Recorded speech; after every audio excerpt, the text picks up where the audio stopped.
नमस्ते विद्यार्थियों, आज हम पाठ 4 सोच अपनी अपनी शुरू करने जा रहे हैं। विद्यार्थियों, हर एक की सोच अलग अलग होती है, किसी की भी सोच एक जैसी नहीं होती। इस पाठ में हमें एक चित्र दिया गया है, तो हम अपनी सोच के हिसाब से उसका वर्णन करेंगे। हमने पाठ एक यातायात में भी देखा था कि एक चित्र दिया था, उस चित्र में यातायात के अलग अलग साधन थे, जैसे कि सड़क पर चलने वाले यातायात के साधन, पानी में चलने वाले यातायात के साधन, हवा में उड़ने वाले यातायात के साधन। तो ये सब साधनों को अपनी तरह से वर्णन किया था, चित्र में से देख के वर्णन किया था। उसी तरह से अपने पाठ 4 में सोच अपनी अपनी, यहाँ पर हमें एक गांव का चित्र दिया गया है। हमारे इस पाठ 4 में पाठ्य पुस्तक में एक गांव का चित्र दिया गया है, छोटा सा गांव है, उसका चित्र दिया गया है। अब उस चित्र को हमें देखकर उस चित्र में क्या है वो सोचकर अपनी सोच बतानी है कि उस चित्र में क्या हो रहा है। तो सबसे पहले हम देखेंगे कि हमारे पाठ 4 में जो चित्र दिया गया है वो सबसे पहले तो एक छोटे से गांव का चित्र है। छोटे से गांव का चित्र है। उस गांव में हम देखेंगे चित्र के अंदर सूर्योदय हो रहा है, सूरज निकल रहा है। सबसे पहले सूरज निकल रहा है, यानी सुबह हो रही है। सुबह होते ही सारे पक्षी दाना चुगने के लिए, यानी कि अपनी खुराक ढूंढने के लिए बाहर निकल रहे हैं, उड़ रहे हैं।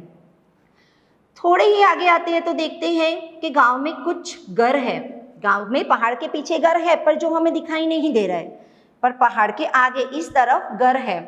कम घर है, गांव छोटा सा है, तो हम देखते हैं कि कितने घर है, 1 2 3 4 5। यहाँ पर हमें 5 घर दिखाई दे रहे हैं। उस घर के पीछे एक मंदिर है और वहाँ पर 2 बड़े पेड़ दिखाई दे रहे हैं जो नारियल के पेड़ हैं।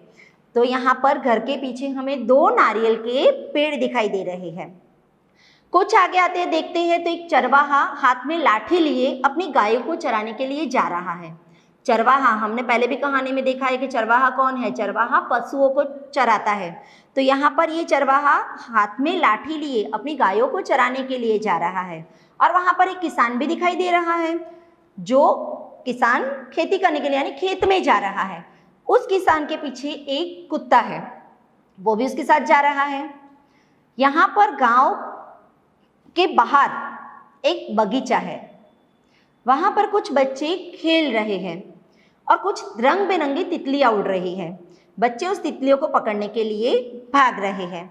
यहाँ मैंने अपनी तरह से गांव का वर्णन किया। ठीक है, हमारे पाठ का नाम है सोच अपनी अपनी। तो हमारे इस गांव में, गांव के चित्र में इस तरह का वर्णन दिखाया गया है, हम ये सोच सकते हैं। अब यहाँ पर इसी पाठ में एक कहानी है, बंदर, टोपी वाला और बंदर। ये कहानी शायद तुमने सुनी होगी। तो ये कहानी के ऊपर से तुम्हें प्रश्न के उत्तर लिखने हैं। तुम्हारे टेक्स्ट बुक में, पाठ्य पुस्तक में यह कहानी के ऊपर से तुम्हें प्रश्न दिए गए हैं। हर एक चित्र है और चित्र के सामने उस प्रश्न का उत्तर देना है। तो तुम प्रश्न का उत्तर कब दे पाओगे? जब तुम्हें वो कहानी पता होगी। ठीक है विद्यार्थियों, कहानी बहुत ही अच्छी है, तुम्हें मज़ा आएगा। तो सबसे मैं पहले तुम्हें एक वो कहानी सुना रही हूँ, तुम अच्छे से वो सुनो और उसके बाद उस प्रश्न के उत्तर की चर्चा करेंगे। यह कहानी है टोपी वाला और बंदर की। यहाँ पर टोपी वाला व्यापारी जो टोपियाँ बेचता है, टोपी वाला व्यापारी अपनी टोपियों को बेचने के लिए गांव में गया। चलते चलते कड़ी धूप में वो थक गया। थक जाने की वजह से उसे लगा वो थोड़ा सा आराम कर ले। तो उसने थोड़े ही दूर एक पेड़ देखा, उसे लगा उसकी छाया में वो कुछ देर आराम कर ले। वो वहाँ जाता है और उसके टोकरी में जो रंग बेरंगी टोपियाँ होती है, वह टोकरी वह पेड़ के नीचे रख देता है और कुछ देर के लिए सो जाता है। आराम करते करते उसकी नींद गहरी हो जाती है, वो गहरी नींद में सो जाता है। उसे क्या पता कि जो पेड़ के नीचे वो सोया है, उस पेड़ के ऊपर तो शरारती बंदर थे। बंदरों ने देखा व्यापारी सो गया है और उसकी टोकरी में रंग बिरंगी टोपियाँ है। बंदरों को शरारत सूझी, सारे बंदर नीचे उतरे और एक एक टोपियाँ लेकर पेड़ के ऊपर चढ़ गए। अभी व्यापारी सो ही रहा है।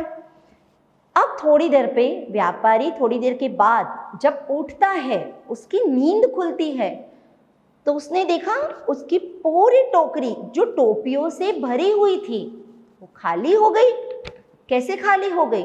वो डर गया, उठकर चिल्लाने लगा मेरी टोपियाँ किसने ली, कहाँ गई मेरी टोपियाँ। उसने सब तरफ देखा, चिल्लाया, जोर जोर से चिल्लाने लगा। तब उसकी नज़र पेड़ के ऊपर बैठे शरारती बंदरों तरफ जाती है। उसने देखा कि उसकी टोपियाँ तो बंदरों ने पहनी हुई है। अब उसने गुस्से से बंदरों की तरफ इशारा किया टोपी लेने के लिए, गुस्से से इशारा किया, गुस्सा किया, पर बंदर इस तरह से थोड़ी ना टोपियाँ देंगे। बंदर भी उसकी नकल उतारने लगे, वो भी गुस्सा करने लगे। अब व्यापारी को समझ आई कि बंदरों से टोपियाँ किस तरह से ले। उसे एक उपाय सूझा। उसने देख लिया कि बंदर उसकी नकल कर रहे हैं, बंदर तो नकलची है। अब व्यापारी ने अपने सिर पे एक टोपी रखी, उसे पकड़कर फिर उसे टोपी को उतार कर पकड़कर जमीन पर जोर से फेंक दी।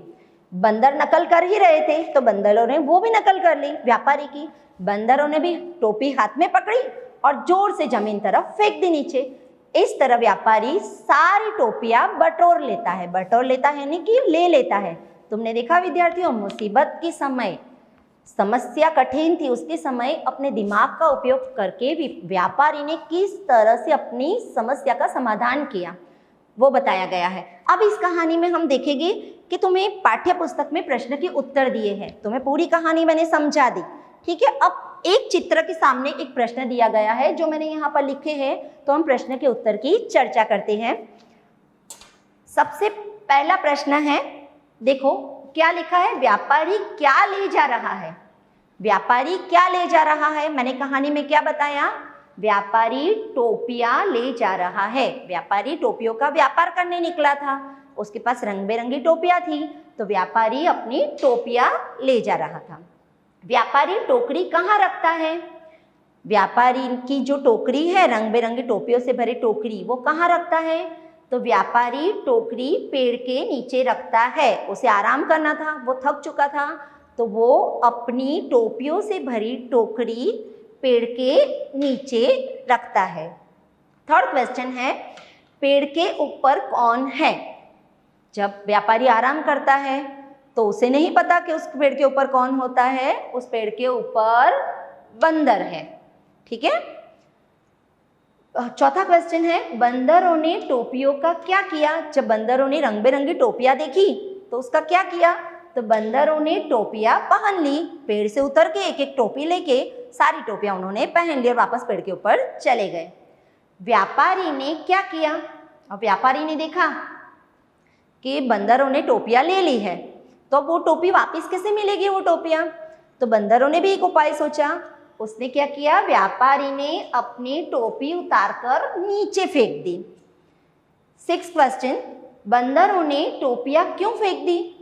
बंदरों ने अपनी टोपियां पहनी थी, वो उसने नीचे क्यों फेंक दी सारे बंदरों ने, तो बंदरों ने व्यापारी की नकल करके अपनी टोपियां फेंक दी। बंदर नकलची होते हैं, वह व्यापारी की नकल कर रहे थे, तो उन्होंने व्यापारी की नकल करके अपनी टोपियां फेंक दी।